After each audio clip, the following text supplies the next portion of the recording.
When working with the desktop connector, we recommend the following best practices. In Windows Explorer, we recommend that you create a shortcut into the quick access.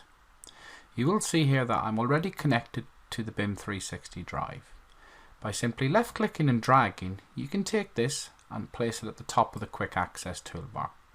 This will now give you a simple one-click action straight into your BIM360 hub.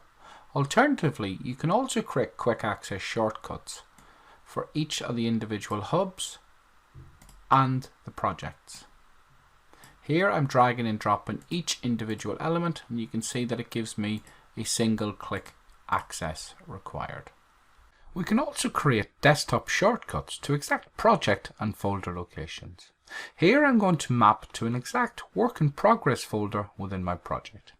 Simply select the BIM360 desktop connector, navigate into our hub, into my project, select into project files, and here I'm going to select student 1 WIP. This will then give me the folder path in the search bar within Windows Explorer. By selecting this and right clicking and copying, I can copy this exact folder location. Then go into my desktop, I can right click, select new and then shortcut.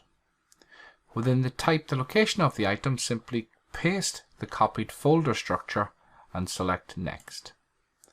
Give this shortcut a name and click finish. Now I've created a very quick access desktop shortcut to my BIM360 location.